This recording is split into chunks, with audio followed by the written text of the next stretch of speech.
Bienvenue. Bienvenue sur cette table ronde sur les applications et les bénéfices de l'intelligence artificielle pour l'industrie européenne, dans laquelle on va parler, principalement on va se focaliser sur les sujets de coopération et de projets collaboratifs. Je m'appelle Xavier Bayard, je suis directeur innovation chez EIT Manufacturing et j'ai la joie de pouvoir animer cette table ronde. Table ronde qui se réalisera avec ces deux messieurs à côté de moi. D'abord, nous avons Ulysse Michon de la société Cognitive Engine, cofondateur et directeur général. Et nous avons Daniel Krob de Systemic Intelligence, aussi le président. Alors, aujourd'hui, l'Union européenne est en train de développer une nouvelle série de règles autour de l'intelligence artificielle de manière à favoriser le développement de la recherche, favoriser la recherche et développement et aussi le business autour de l'intelligence artificielle. Et de ce fait, la collaboration européenne et aussi l'accès au financement, qu'il soit public ou privé, sont de plus en plus pertinents et importants. Et dans ce cadre, chez EIT Manufacturing, nous, ce que nous faisons, c'est que nous soutenons cette collaboration européenne via des financements et différents types de programmes. Et c'est via nos programmes que nous avons la chance d'interagir avec Systemic Intelligence et Cognitive Engines. Dans le cas de Systemic Intelligence, via un programme de financement de projets collaboratifs d'innovation, et le projet CDTIL qui est en cours aujourd'hui, cette année en 2023 et que Daniel nous présentera juste après. Et puis dans le cas de Cognitive Engines, via nos services de support au développement de business pour les startups et les scale-up. Ce que je vais faire, c'est que je vais commencer cette table ronde par une petite présentation de EIT Manufacturing. Ensuite, je laisserai la parole à nos deux invités. Et puis, on passera donc 8-10 minutes par intervenant. Et puis ensuite, on pourra passer une série de questions. Et puis éventuellement ouvrir les questions au public si jamais vous avez des questions. Excusez-moi. Alors, merci. EIT Manufacturing, nous sommes ce qu'on appelle une communauté de connaissances et d'innovation. En anglais, c'est Knowledge and Innovation Community. Communauté qui agit sous l'égide de l'EIT, qui est l'Institut européen d'innovation et de technologie. Donc voilà, on a un objet un petit peu particulier. On est rattaché au programme Horizon Europe et au pilier 3 d'Horizon Europe, par lequel nous recevons du financement donc, de l'EIT. Notre vision aujourd'hui, c'est bon, c'est passé, c'est que l'innovation dans le domaine du manufacturing jusqu'à présent a toujours été l'idée par l'Europe et qu'on voudrait que ça continue. Donc l'objectif, c'est vraiment de garder cette avance en termes d'innovation dans le manufacturing pour 2030, 2040, etc. Et pour atteindre cette vision, notre mission, c'est de favoriser la coopération entre des programmes d'innovation, des programmes d'éducation, le soutien à l'entrepreneuriat et au business, de manière à générer des synergies et via du financement européen, à permettre de garder notre leadership. On est aujourd'hui à un modèle qui est, on va dire, éprouvé parce que ces communautés d'innovation que je vous mentionne, elles existent depuis plus de 10 ans. On en a 9 aujourd'hui dans différentes verticales et Manufacturing, on est la 8e, donc on existe depuis 3 ans. Et donc on repose sur un modèle qui a été déjà développé, testé et éprouvé. On est juridiquement parlant une association loi 1901 dont le siège est à Paris en France, mais on est un partenariat public-privé, donc on est une association, on a plus de 80 membres qui sont des membres qui cotisent. On a également plus d'une cinquantaine de membres associés qui sont les organisations qui participent dans nos programmes. Et on a un budget pour nos 7 premières années de fonctionnement, donc jusqu'à 2026, qui est de l'ordre de 400 millions d'euros. En termes de présence géographique, donc, le siège est à Paris et on a 6 antennes régionales en Espagne, en Suède, en Allemagne, en Autriche, en Italie et en Grèce. Et donc ces antennes ont comme responsabilité évidemment d'interagir avec leurs écosystèmes locaux. Donc chacune de ces antennes est au pilotage d'un certain nombre de pays, comme vous pouvez le voir sur la carte, et nous servent de relais de proximité avec nos partenaires. Comme je vous disais, on a un peu plus de 80 membres aujourd'hui dans l'association, dont la moitié sont des membres industriels et l'autre moitié est répartie entre des acteurs universitaires et des institutions de recherche. Ce que vous pouvez voir là, ce sont les 4 piliers de notre stratégie, c'est-à-dire les domaines dans lesquels nous agissons via nos programmes. Donc vous pouvez voir, on a des systèmes de production flexibles, on a des systèmes de production à faible empreinte environnementale, des solutions digitales et collaboratives, et puis enfin un aspect collaboration homme-machine. Donc ce que je vous disais, c'est qu'on a un modèle où on essaye d'associer les sujets d'innovation, d'éducation et on appelle ça business creation en anglais, au sein d'un triangle. C'est vraiment la base du modèle EIT, c'est de faire collaborer ces trois côtés du triangle de manière à générer évidemment de la collaboration, des synergies et de créer de la connaissance en même temps qu'on va développer des innovations et du business. Il y a un quatrième aspect sur ce triangle qui s'appelle RIS ici, c'est le Regional Innovation Scheme. Et en fait, c'est un pilier supplémentaire de notre stratégie qui a pour mission d'accompagner les organisations des pays qui sont considérés comme des innovateurs modestes si on s'en tient au European Innovation Scoreboard, sur la manière dont sont évalués les pays en termes d'innovation.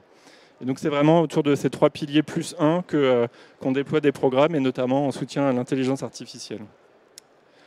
Si je commence par le pilier innovation dont je m'occupe, notre principal outil, c'est un appel à projet pour des consortia européens. Ce qu'on fait, c'est qu'on finance des projets d'1 ou 2 ans, donc réservés évidemment à des projets de consortium. C'est dans ce cadre que Daniel et sa société sont aujourd'hui financés.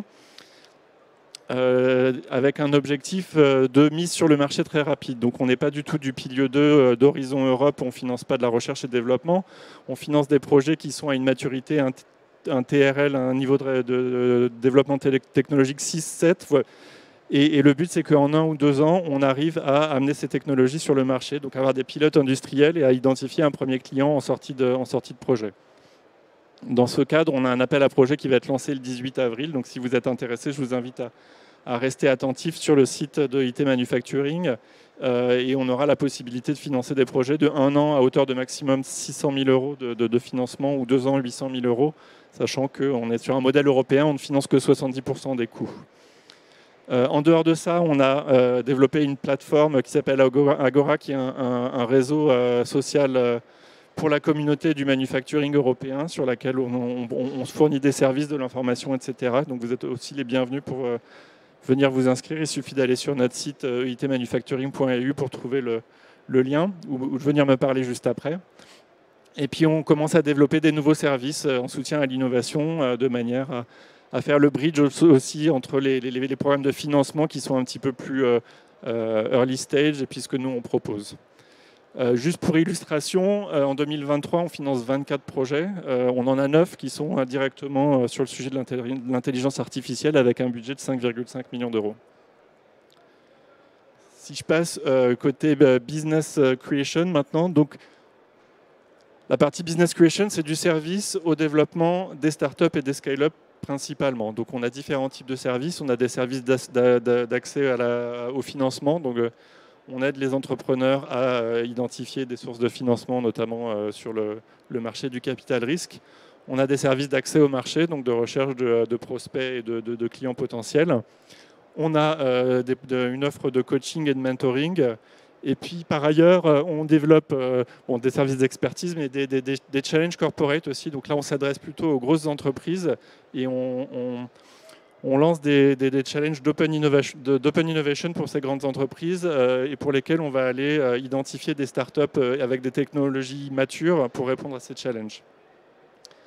Évidemment, il y a un petit diagramme pour vous montrer qu'on intervient évidemment sur tous les domaines de la chaîne de production et que l'intelligence artificielle se retrouve un petit peu partout dans ces sujets. Donc évidemment que c'est un sujet cœur pour nous, aussi pour le pilier business.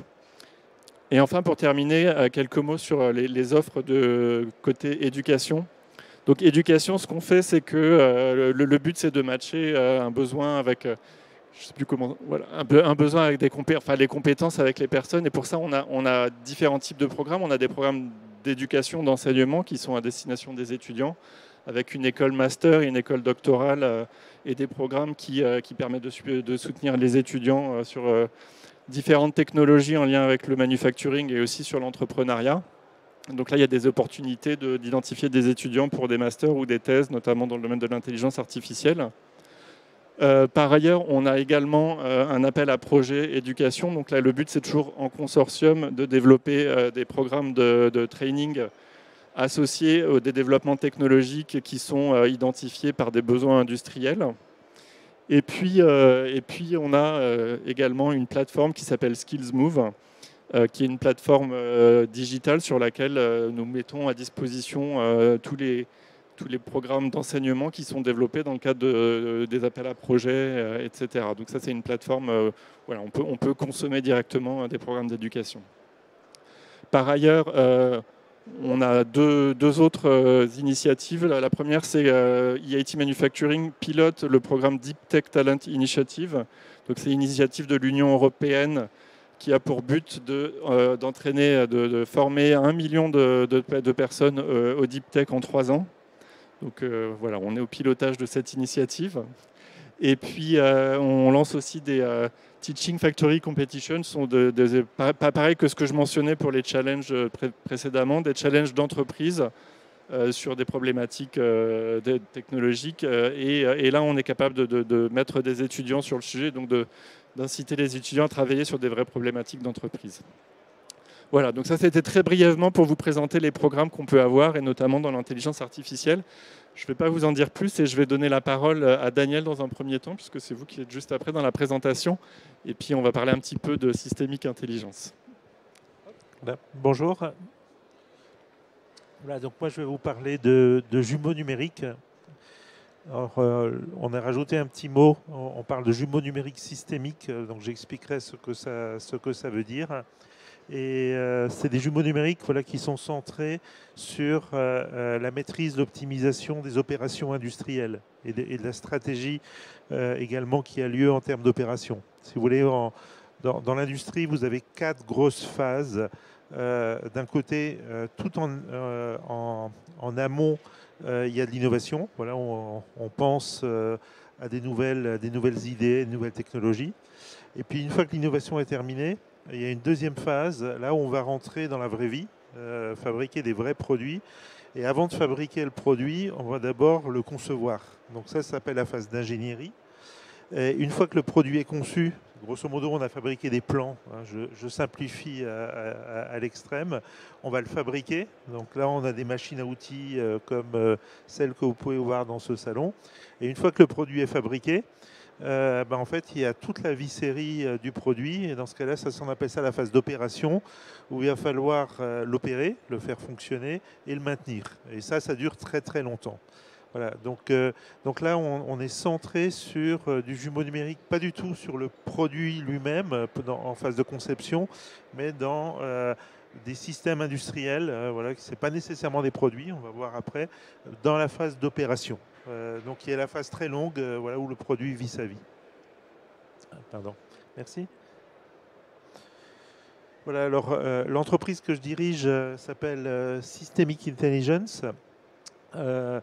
On est nous-mêmes, alors c'est un peu récursif, hein, c'est une start-up d'un groupe que je dirige aussi, qui est un groupe de formation et conseil, donc, qui est centré, lui, sur l'ingénierie, voilà, alors que Systemic Intelligence, c'est vraiment l'opération, donc c'est des phases différentes de vie du même système. Et voilà, on est nous-mêmes issus de l'école polytechnique. J'étais l'un des anciens professeur de l'école, je dirigeais la chaire d'ingénierie des systèmes complexes. Donc c'est vraiment un mécanisme quelque part de transfert du monde académique vers le monde industriel. Voilà. Là, c'est juste pour vous montrer un petit peu la surface. Alors ça, c'est l'ensemble des sociétés du groupe Sésame, avec lesquelles des clients du groupe Sésame, par exemple.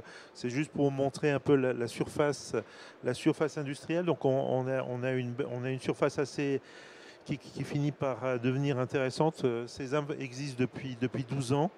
Et en rouge, c'est les clients finalement sur lesquels on a capitalisé et sur lesquels on a commencé à travailler dans des contextes opérations avec la techno de jumeaux numériques, voilà, systémique, que je vais vous présenter. Donc il commence à avoir une petite base.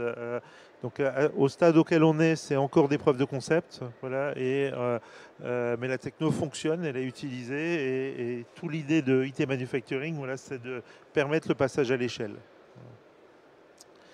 Oups. Voilà. Alors là, je vais vous décrire un cas. Je pense que ça vous permettra de comprendre qu'est-ce qu'on met derrière jumeaux numériques systémiques et à quoi ça sert. Donc le contexte, c'est la transformation d'un port. Voilà. Donc un port, d'abord, il faut comprendre que c'est pas simplement un endroit où il y a des bateaux qui arrivent et on décharge des choses. En fait, c'est un gros écosystème industriel. Dans le port en question, derrière, je dirais, la partie vraiment portuaire qui est connectée des navires, en fait, derrière, il y a une énorme zone industrielle. En particulier, il y a des hauts fourneaux, j'en parlerai un peu. Et puis, le port lui-même est un hub qui va dispatcher les choses qui arrivent à travers d'autres hubs, des hubs ferroviaires, des hubs fluviaux, des hubs routiers. Et donc, en fait, le port gère du trafic maritime, du trafic ferroviaire, du trafic routier et du trafic fluvial. Et il dessert tout un écosystème industriel assez important derrière lui. Et là, dans le contexte de ce port était un des grands ports français sur le trafic charbon. Et le charbon, ça servait ici à alimenter des hauts fourneaux pour fabriquer de l'acier. Alors la fabrique de l'acier, si vous voulez, comment ça fonctionne?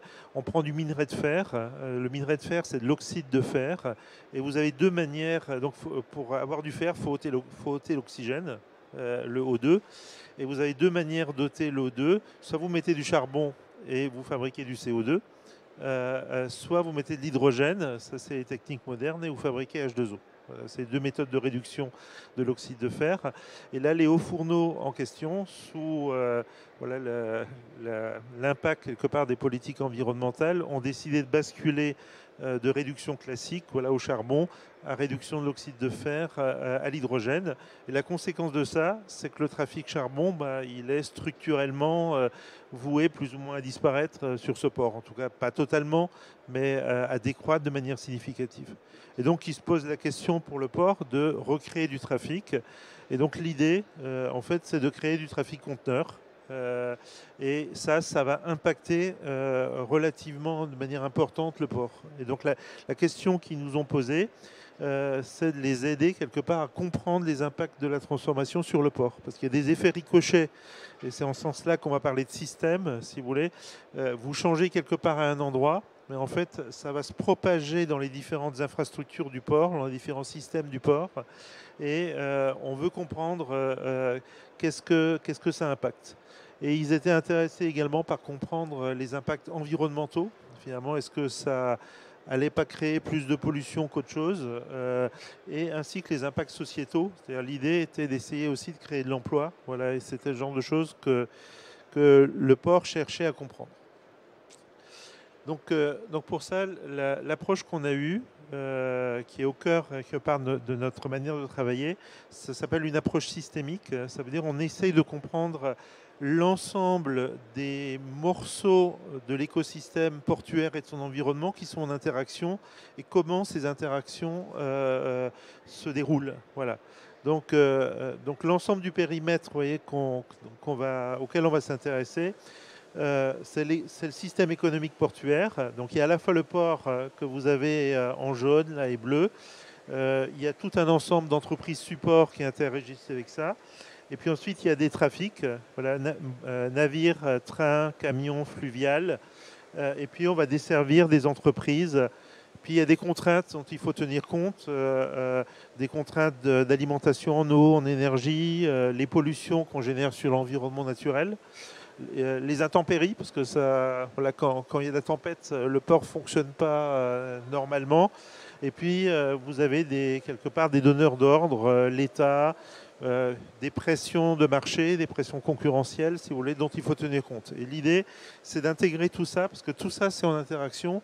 Et quand on va faire le changement de trafic charbon vers du trafic conteneur, quelque part, il va y avoir des impacts un peu partout.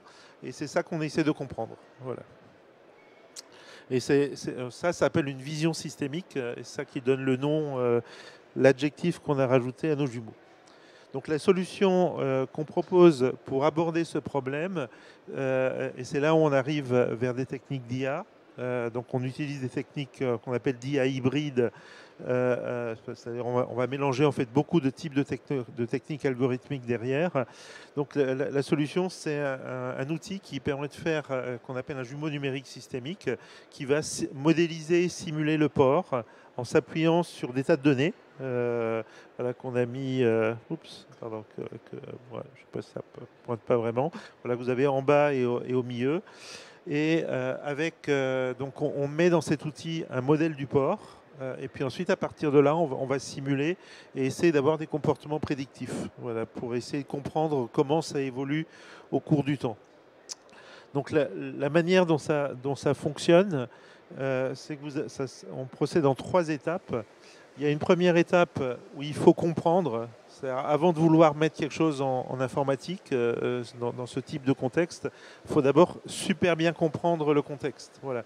Et le fonctionnement d'un port, c'est assez subtil. Par exemple, les conteneurs, il y a des conteneurs de 20 pieds, des conteneurs de 40 pieds, des conteneurs de plus de 40 pieds. Voilà, ça ne joue pas le même rôle, ils n'ont pas la même emprise au sol, ils ne fonctionnent pas avec les mêmes types de camions. Les bateaux qui arrivent, il y en a de 4 types différents. Voilà, ça va du petit au super Panamax. Voilà, c'est les bateaux qui traversent le canal de Panama. Voilà, et ils ont des volumes différents. Et donc tout ça, ça impacte également le port. Voilà. Donc la première partie que vous avez donc à gauche est une partie de modélisation. On va construire, on va discuter avec les gens du port et on va comprendre comment le port fonctionne. Une fois qu'on a ça, on va traduire ça dans ce qu'on appelle un langage de spécification. Donc ça, c'est quelque chose qu'on a développé en interne, qui ressemble à un langage de programmation, mais ce n'est pas de la programmation, c'est une manière de formaliser, si vous voulez, le modèle informel. Voilà. C'est un langage orienté objet. Disons, n'importe qui a l'habitude de faire de la programmation, il sait utiliser ça assez facilement. À partir de ce langage qui joue le rôle un peu de pivot, on va générer avec notre plateforme le jumeau numérique sur lequel on va pouvoir tester des scénarios et les simuler. Voilà.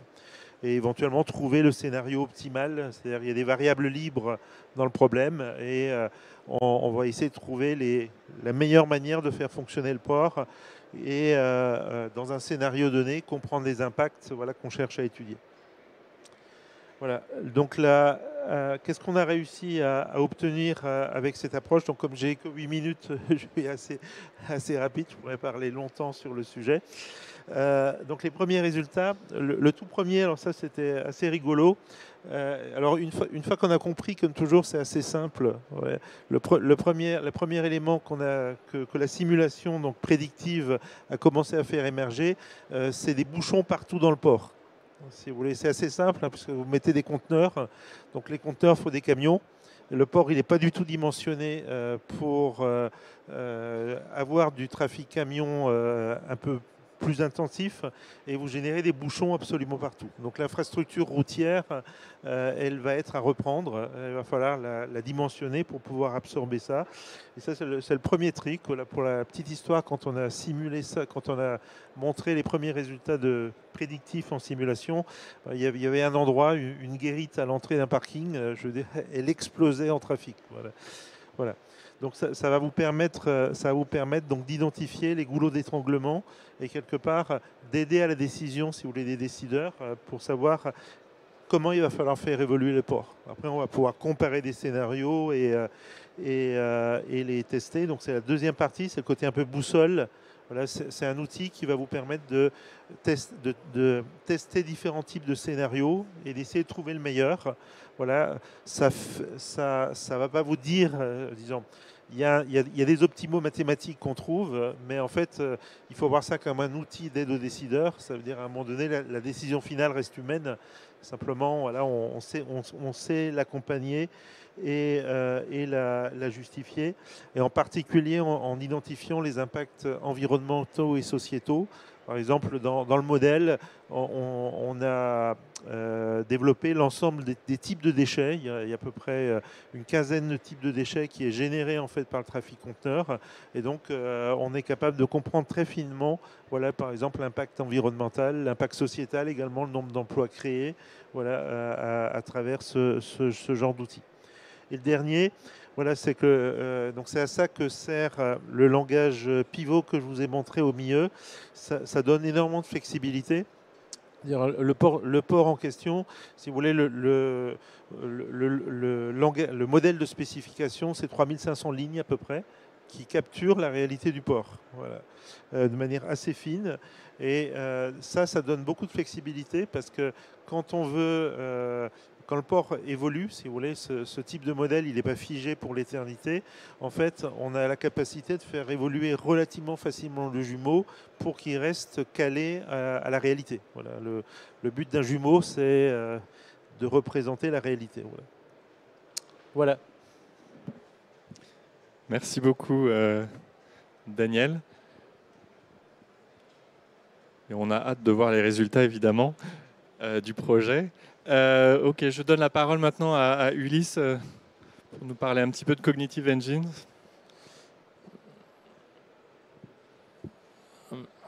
Ok. Donc Cognitive Engines, c'est un moteur cognitif d'IA qui est basé sur du renforcement de learning, ce qui est une science un tout petit peu différente de ce qu'on connaît généralement, qui est appelé deep learning. Alors je vais m'arrêter 2 secondes. Deep learning, pour faire très simple, c'est des réseaux de neurones, on fait du traitement statistique, et on passe à travers ces réseaux de neurones, on a une réponse. Des fois, quand le réseau de neurones ne sait pas résoudre, il propose statistiquement une réponse. Ça peut être surprenant. On peut confondre un chien et un cake, dans les aberrations. Sur le reinforcement learning, en fait, on est dans une logique où on n'a pas de set de données formalisé complètement au début et on injecte de la donnée en permanence et on va qualifier finalement au fur et à mesure avec un humain à côté progressivement le bon chemin. Donc nous, on l'a appliqué en fait à la robotique et dans l'industrie de production.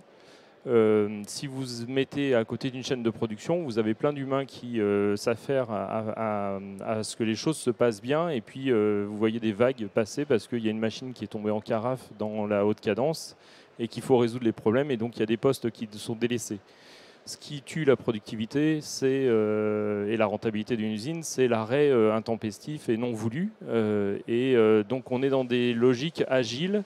Et ce qu'on a constaté effectivement, c'est que l'industrie, elle se caractérise en fait par plein de problèmes d'exposition au risque pour les humains. Par exemple, si vous êtes dans l'industrie du composant, du flacon, le geste de la main est tellement compliqué qu'on ne l'a pas automatisé. Et donc, on fait faire aux salariés, derrière la haute cadence, des gestes répétitifs qui créent des troubles musculo-squelettiques.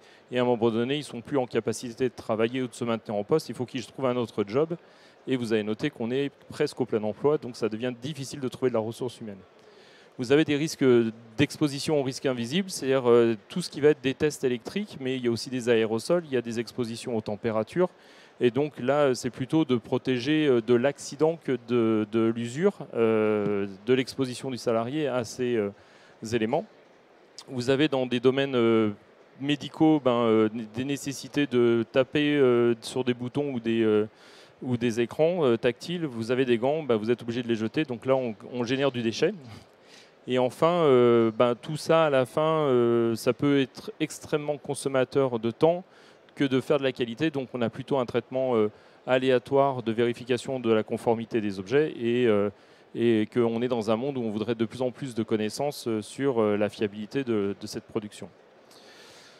Donc cette somme de complications, nous on l'a abordé donc, pour la robotique collaborative. Alors est-ce que la slide passe? Oui, voilà. Donc on aime à dire que nous mettons des yeux et un cerveau aux bras robots. Alors les bras robots existent. Certains sont dits collaboratifs parce que en cas de collision avec un salarié, il s'arrête automatiquement pour éviter de le bloquer. Voilà. Mais nous, on rajoute une surcouche. Alors cette surcouche se traduit par ce petit boîtier de vision. Et à travers ce boîtier de vision, en fait, c'est une caméra qui regarde l'environnement de travail en 3D et on fait de l'analyse de points, finalement, de distance d'objets en permanence et en temps réel. Ça veut dire que l'intelligence artificielle qu'on a développée a une nécessité d'interpréter très rapidement tous les signaux qui lui sont présentés. Sur la photo, mon associé, je lui présente la main avec une structure. C'est parce qu'on va chercher à détecter à travers une main, non pas une main ni une couleur, mais une structure de squelette. Et donc l'IA, en fait, sait interpréter des gestes. Donc ça veut dire qu'on est rentré dans une ère où on peut communiquer avec un robot sans contact en lui envoyant des signes de la main. Je viens en paix, tu vas te mettre au travail, tu t'arrêtes, voilà.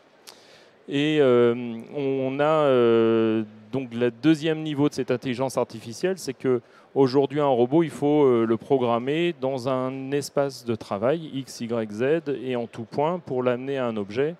Et il faut encore que l'objet soit à cet endroit-là au moment où le robot arrive et qu'il ne le rate pas. Et ben, dans la haute cadence, il y a des ratés et les robots ratent souvent ou peuvent rater des objets. Là, on est dans un mode adaptatif, c'est-à-dire qu'à partir du moment où on peut mesurer en permanence la 3D sur la table de travail, en fait, c'est l'IA qui devient l'autopilote du bras.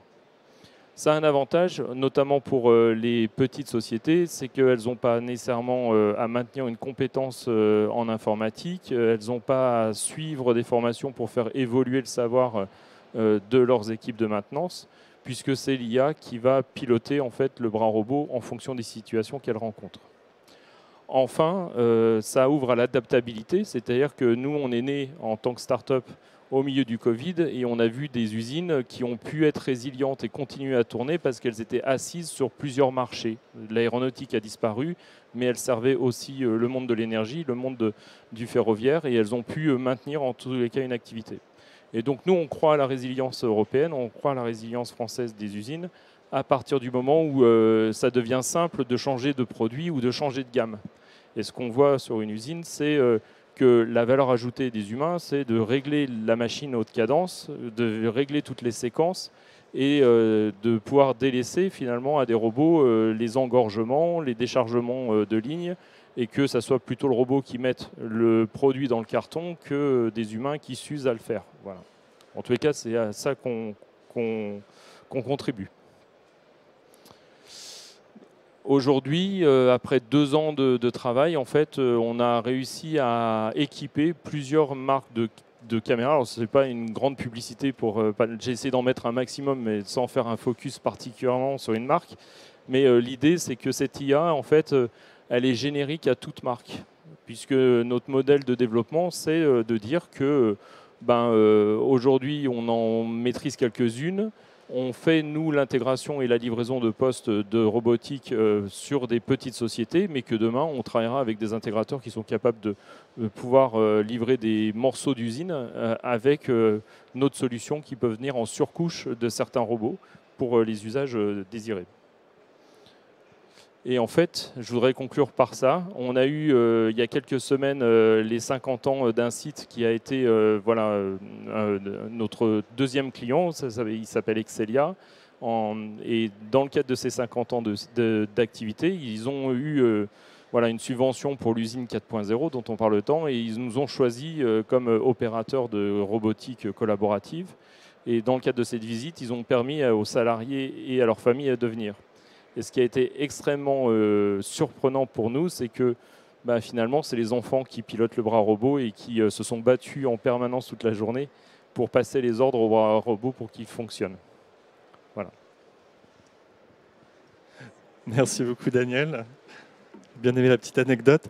Ok, on va commencer par des questions. On va commencer sur le sujet de l'intelligence artificielle avant de passer au sujet de collaboration.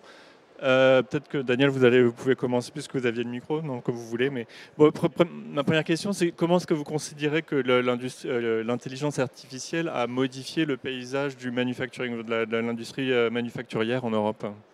Alors, je pense que préalablement, par exemple, à notre intelligence artificielle, il y a un certain nombre de deep learning qui a été promu depuis les États-Unis par effectivement les GAFAM, qui avaient les serveurs, qui avaient les réseaux et qui on met d'ailleurs, je parle en tant que start-up, des outils à disposition gratuitement pour que les start-up se déploient avec ces outils-là et proposent la scalabilité. Aujourd'hui, je pense que c'est partout l'IA, en médecine parce que ça qualifie des cancers, et puis dans le cube de données de l'industrie pour mieux comprendre la rentabilité de telle sous-gamme de produits ou telle fiabilité ou même de la maintenance prédictive. Donc en fait, il n'y a pas une IA, il y a des IA dans l'industrie. Daniel, un mot à ajouter. Ça permet de bien rebondir. Nous-mêmes, on travaille plutôt sur des aspects prédictifs, donc c'est assez différent de ce que vous avez vu avant. Et je dirais sur la dimension prédictive, on voit clairement que ça a évolué au cours du temps. Voilà, on est passé finalement, les techniques prédictives ont démarré avec des méthodes d'optimisation combinatoire, mais qui se révèlent extrêmement rigides. Donc ça permet de prédire sur des choses bien figées. Et le problème, c'est que le monde est devenu complexe, qui bouge. Et donc, vous êtes dans des situations où des vieux codes de calcul qui fonctionnaient bien il y a 40 ans, en fait, deviennent très compliqués à utiliser dans le monde moderne où tout change en permanence. Et les techniques d'IA ont le gros avantage de pouvoir beaucoup plus facilement s'adapter à une réalité mouvante. Nous-mêmes, dans ce que je vous ai montré, si vous voulez, ce qui est extrêmement important dans le type de techno que je vous ai montré, c'est les données. Il faut être capable d'extraire de l'information de données. Donc c'est là où on utilise des techniques d'apprentissage. Et c'est grâce dans le fait qu'on ait bien découpler les différentes parties finalement de la technologie pour en pas faire quelque chose de terriblement rigide qui n'est pas facile à bouger, en fait qu'on est capable de s'adapter facilement. Et je pense que ça c'est une énorme tendance qu'on voit actuellement, d'avoir des technologies qui soient capables finalement d'accompagner le mouvement, parce que l'industrie se transforme en permanence, quoi. Ok, donc flexibilité, adaptabilité et aussi un champ des possibles qui est assez énorme. Ulysse, vous avez mentionné les GAFAM dans votre première réponse. Et on voit bien donc, que le champ des possibles est énorme dans l'intelligence artificielle et que quelque part, ils ont un rôle extrêmement prépondérant. Quand on connaît un petit peu les enjeux en termes de souveraineté, contrôle des données, etc., comment est-ce que vous envisagez ce sujet de la souveraineté dans le domaine de l'intelligence artificielle, souveraineté européenne, hein, j'entends Alors nous, on est construit en fait sur une IA propriétaire qui a été développée en dehors des outils mis à disposition par les GAFAM. Donc voilà, on a avéré finalement avec un code source qui est protégé au droit d'auteur européen, une IA qui peut-être a des fonctionnements similaires, mais en tous les cas qui est vraiment propriétaire d'une entreprise française. Voilà. Et qui peut se déployer en fait sans connexion au serveur, qui a un apprentissage autonome et qui a une frugalité aussi. Je pense qu'il faut parler de la frugalité des IA par rapport à des enjeux sur l'énergie, qui fait qu'elle tient sur un ordinateur portable malgré la complexité que c'est de percevoir un environnement en temps réel, en 3D, avec des mains des opérateurs qui passent devant la caméra, avec des objets qui changent en permanence et qui demain pourront être différents de ceux d'aujourd'hui. Donc ça veut dire qu'elle va assimiler en fait des nouveaux objets. Voilà. Donc nous on a une approche de frugalité et d'autonomie et de déconnexion réseau. Et ça, en tant que société, si on arrive à se développer dans le domaine de la robotique, mais peut-être dans d'autres champs qu'on ignore aujourd'hui, ce sont autant d'atouts pour l'Europe et son indépendance. Merci. Un commentaire. Nous, l'approche est l'approche est un peu différente. La techno que je vous ai montrée, elle fonctionne en deux modes. Soit en mode, je dirais, standalone, donc ça veut dire ça s'installe localement. Dans ce cas-là, il n'y a pas de problème particulier de souveraineté. Ensuite, il y a une autre version qui est en mode software as a service. Donc là, il faut la mettre sur un cloud. Donc à partir de là, je dirais la problématique de la souveraineté, elle est transférée sur le type d'infrastructure cloud qui va être utilisé. Voilà. D'accord. Et donc, cloud européen ou cloud américain? Enfin, nous, on est plutôt parti pour aller chez Dassault Systèmes. D'accord. Voilà, donc faire un choix européen. Voilà. Très bien, merci. Pour information, oui, pour nous, IIT Manufacturing, en fait, de manière générale, hein, mais le sujet de la souveraineté est aussi très important. Donc, c'est toujours quelque chose, un aspect qu'on regarde assez sérieusement dans la typologie des projets qu'on finance. Et par le passé, on a plusieurs fois financé des développements de solutions qui visaient justement à renforcer la souveraineté européenne. Maintenant, en termes, petite question sur l'implémentation et sur un peu les challenges et les risques liés à l'utilisation de l'IA dans des solutions industrielles. Est-ce que vous pouvez commenter peut-être le plus gros challenge, le plus gros risque dans chacun de vos deux cas? Alors, je voudrais, comme nous, on regarde une table, on regarde aussi des humains, et donc ce que je voulais mentionner aussi, c'est le respect par avance, puisqu'il y a le IA Act qui est en cours d'établissement au niveau européen.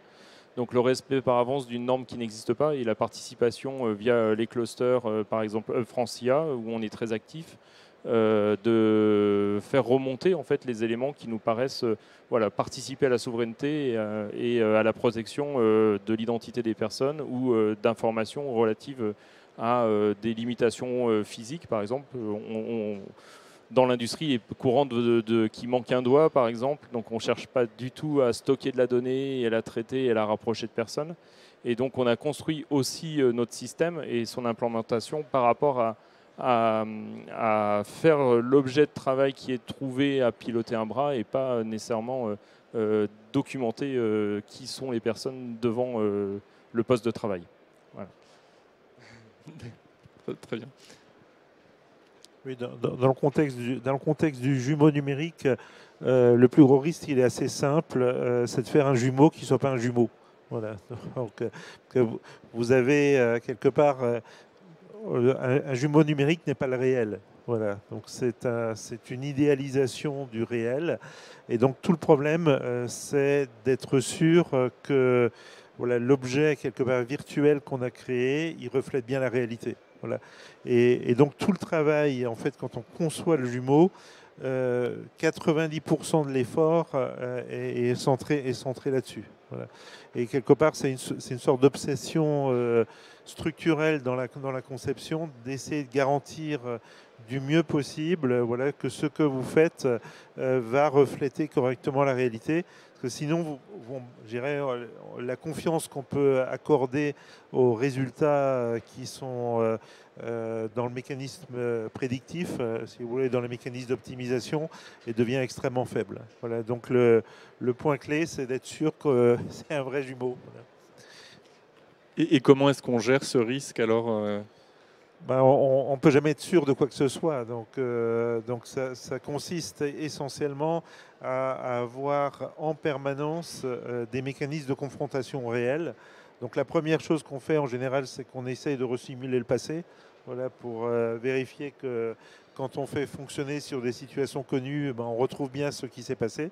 Voilà, ça c'est, je dirais, ça c'est le b.a.-ba. Ensuite, c'est des boucles permanentes d'interaction avec des gens qui représentent le réel. Voilà, parce que très souvent, dans l'exemple du port que je vous ai donné, la connaissance, elle est dans les gens qui font fonctionner le port. Voilà, donc le jumeau se conçoit lui-même avec les gens du métier et quelque part, c'est eux qui nous donnent le coup de tampon et on est en interaction permanente. Voilà.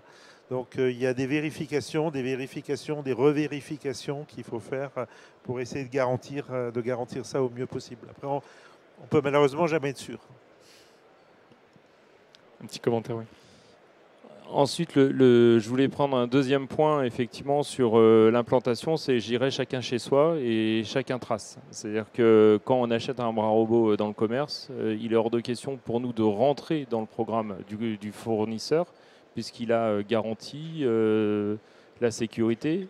Et nous, on rajoute cette surcouche et on indexe nous-mêmes effectivement la vie du produit de cette IA et de ce qu'elle a appris. Donc il y a des graphes de mémoire, tout ça c'est encrypté.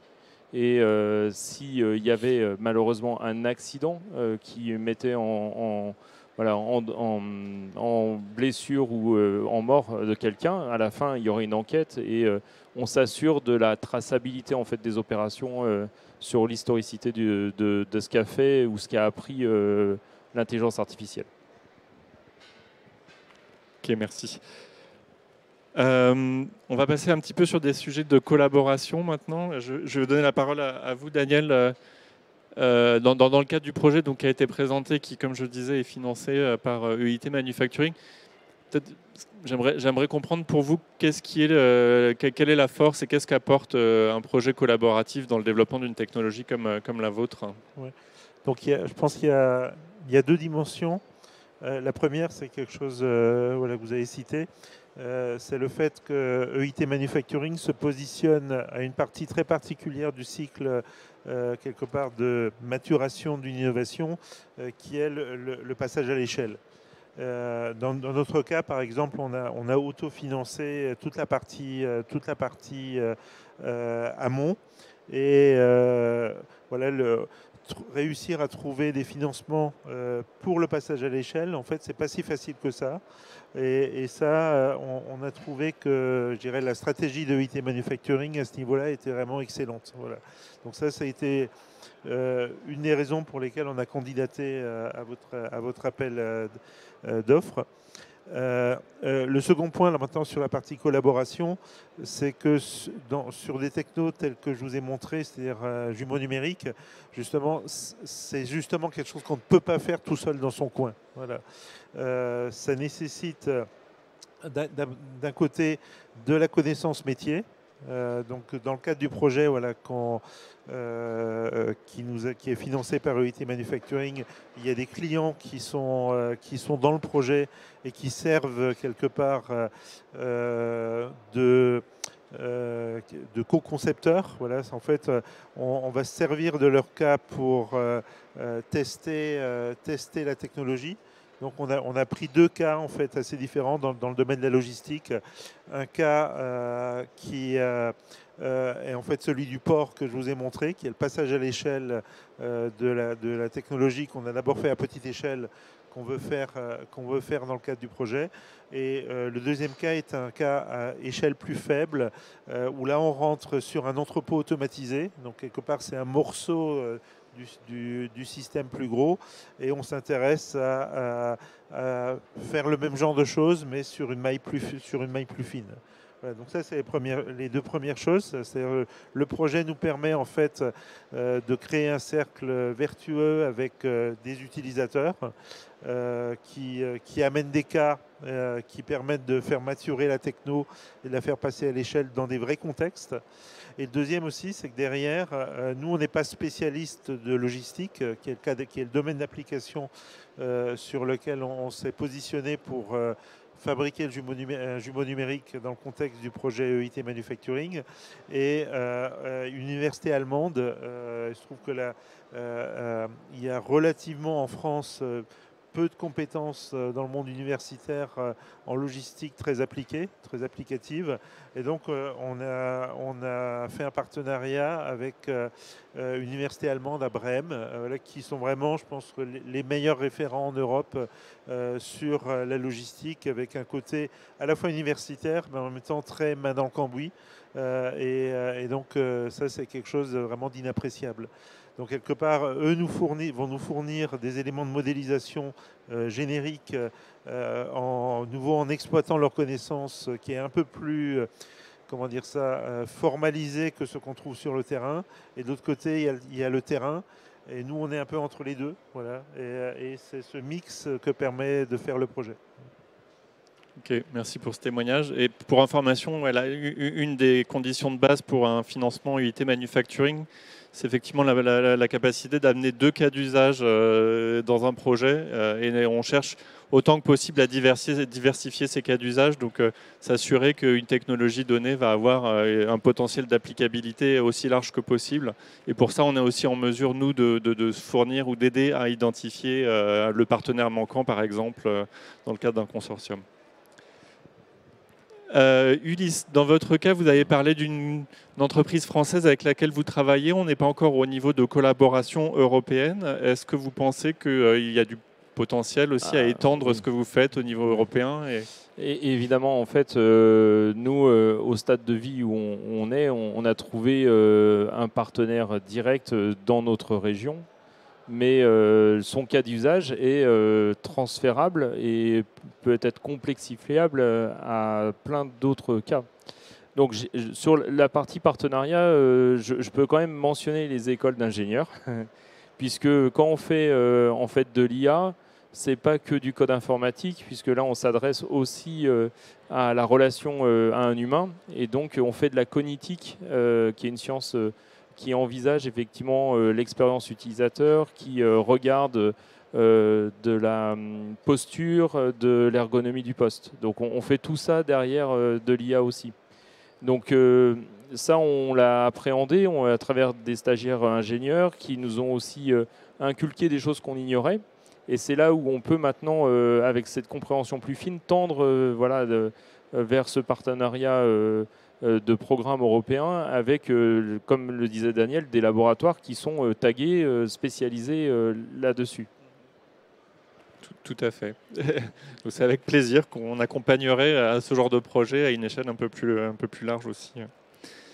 Daniel, vous avez mentionné un point important sur le fait que votre partenaire en Allemagne était un petit peu l'expert en logistique appliquée et qu'on n'a pas forcément le partenaire, enfin on n'a pas forcément toutes les compétences et c'est bien le rôle de la collaboration internationale. Maintenant, il y a aussi des difficultés forcément liées à travailler avec un partenaire qu'on ne connaît pas et à rendre la collaboration la plus efficace possible et s'assurer que la collaboration est une réussite. Donc, est-ce que vous avez expérimenté ce genre de difficultés ou peut-être quelle est la meilleure manière de faire fonctionner ce type de coopération ? Non, ça n'a pas vraiment été un problème. Enfin, moi, je suis un ancien universitaire, si vous voulez, donc des projets européens, voire internationaux. J'en ai déjà vécu un certain nombre, je pense, comme mes collègues. Donc, je pense que c'est un problème. Accessoirement, je suis aussi alsacien, donc j'ai un peu la double culture franco-allemande. Donc, je pense que ça... Et ce que j'ai... Enfin, mes équipes aussi, parce que je ne suis pas le seul impliqué dans le projet, finalement, le contact s'est fait très naturellement avec l'université allemande, alors qu'on ne connaissait pas directement, mais c'était les amis je dirais, ils étaient déjà partenaires d'un des autres partenaires du projet. Donc finalement, la mayonnaise a prise relativement facilement. J'ai plutôt été agréablement surpris justement du fait que, c'est peut-être EIT Manufacturing, on sent qu'il y a une communauté en tout cas de pensée qui a fait que les choses ont pris vraiment rapidement. Ouais, alors effectivement, oui, ça fait 3 ans qu'on finance des projets, donc il y a des liens particuliers qui ont pu se créer entre certains de certains de nos membres, et je pense que ceux auxquels vous faites référence ont effectivement déjà travaillé ensemble. Je retiens que l'expérience, en tout cas, est une des clés du succès. Dans votre cas, Ulysse, même question avec l'école d'ingénieurs, par exemple Alors, je vais faire une petite incise sur le fait que ça fait 20 ans que je fais de l'innovation en start-up, et donc j'ai aussi participé dans le passé à des projets européens. Ça se passe bien. Le monde universitaire est en général très structuré, aime bien faire les rapports de fin d'année. Donc ça, les synthèses annuelles sont facilitées, je dirais, par un partenaire académique quand on est une start-up un peu déstructurée et qu'on court partout. Voilà, ça c'était la petite parenthèse. Sur le réseau de compétences ingénieurs, effectivement, faire de l'IA, faire de la relation humain-machine, c'est beaucoup de regards différents qui doivent être portés. Et donc, la start-up de 4, de 10, de 15 personnes ne peut pas couvrir tous ces champs-là. Donc, je dirais la manière dont on procède, c'est par interrogation des métiers qu'on voudrait découvrir, et souvent via des stages. Et quand on confirme que c'est cette culture-là qui est recherchée, à ce moment-là, on peut rentrer sur des choses un peu plus longues, c'est-à-dire des thèses CIFRE, tout simplement, à un moment donné, quand on se sent prêt et qu'on a bien compris tous les petits maillons qu'il faut, on peut faire déjà un pan vers de l'académique. D'accord. Donc là, on a parlé un petit peu des collaborations qui se passent bien. Est-ce que vous identifiez quand même dans ce cadre de projets collaboratifs européens des situations un petit peu, des challenges à surmonter? J'ai l'impression que Daniel, non, ça se passe toujours bien. Ça fait, bah, c'est tant mieux. Hein, mais... Ah oui. De mon point de vue, pour avoir eu différentes configurations, le plus dur souvent c'est du point de vue culturel, de la vitesse de la start-up qui essaye d'être très volontariste et des fois des grands groupes qui sont beaucoup plus posés, beaucoup plus dans des rails avec comment dire, du personnel de R&D qui pointe sur affaire. Voilà. Et donc on peut sentir des fois que ils ont consommé leur temps et qu'ils ne veulent pas en faire plus. D'accord, vous n'avez pas de solution. Vous avez des solutions pour résoudre ces situations? Moi, dans ce cas de situation, les endroits où on s'est effectivement sorti de la non-discussion, ça a été surtout de négocier en fait un résultat intermédiaire qui satisfasse tout le monde. C'est-à-dire que c'est une communication permanente entre l'objectif qui est écrit au moment où on monte le programme, et c'est des objectifs de moyens, hein. On fait de la R&D appliquée certes, mais on se donne les moyens d'y arriver, et de l'acceptation de résultats dégradés mais qui permettent de passer au jalon suivant, qu'on ne puisse pas perdre 3 mois de discussion parce qu'on n'est pas d'accord sur la qualité du résultat. Ça résonne. Ok, très bien. On arrive quasiment à la fin du temps. Je vais terminer sur une dernière question. Peut-être si vous aviez un conseil à donner pour une entreprise, une jeune entreprise qui se lance un petit peu, qui décide de franchir le pas et de se lancer dans l'intelligence artificielle ou d'intégrer ça dans son fonctionnement, en particulier dans le manufacturing, évidemment, qu'est-ce que ça serait ?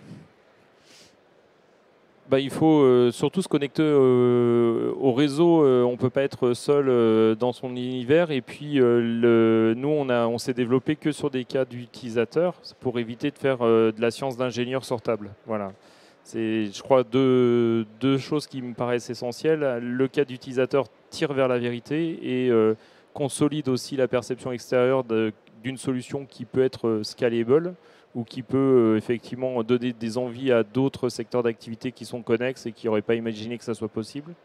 Et pour éviter de s'enferrer dans des fausses voies, en fait, moi je pense que quand on exprime une idée, c'est déjà qu'une information et c'est pas le cœur de ce qu'on va créer. Donc c'est partager, partager, partager au maximum parce qu'on ne va pas nous voler l'idée. Et donc, c'est s'appuyer sur un réseau autour de soi. Ça commence par, moi je reviens à l'échelle des startups, les écoles d'ingénieurs, ensuite les labos de recherche, les régions, enfin tous les institutionnels où on peut faire valoir effectivement, pas d'un secret, mais d'une idée qu'on a et donc de raisonner dans cet écosystème. Merci beaucoup. Moi aussi, pour répondre à votre question, je dirais qu'il ne faut pas oublier l'intelligence naturelle. Voilà. Parce que l'IA, c'est très bien, mais ce n'est qu'une technique. Voilà. Ou plus exactement, un ensemble de techniques, parce que voilà, on met quand même beaucoup de choses de nature extrêmement différente voilà, sous ce vocable. Et le point important, je pense que c'est ce dont je vous ai parlé, c'est que quelle que soit la technique d'IA que vous utilisez, à un moment donné, il faut se poser la question sur la validité du résultat qu'elle vous donne. Et ça, c'est de l'intelligence naturelle, si vous permettez le jeu de mots. Donc, il faut vraiment faire attention en permanence de revenir au réel. Toutes ces techniques, c'est des techniques algorithmiques qui ont leurs limites. Voilà. On a des exemples en apprentissage voilà, où reconnaître du blanc sur fond blanc en temps de neige, voilà, c'est compliqué. Donc une Tesla, par exemple, où vous avez des techniques d'apprentissage à l'intérieur d'une Tesla a tué quelqu'un voilà, qui était un piéton qui avait un manteau blanc. Qui était en train de traverser un passage piéton, donc le fond était un peu blanc, en période de brouillard. Voilà. Donc ça, c'est le réel, si vous voulez. Donc il faut faire attention à ce que le réel ne revienne pas au galop et donc toujours challenger. Voilà le résultat qui vous est donné par l'algorithme. Derrière, il y a un traitement informatique, donc c'est pas magique. Voilà. Merci beaucoup pour vos conseils. On arrive exactement à la fin de notre heure. Donc, je tiens à vous remercier, Daniel, Ulysse, pour vos témoignages et vos explications. Si vous avez des questions, on peut toujours les prendre en off après la table ronde. Merci beaucoup pour votre écoute et bonne fin de salon.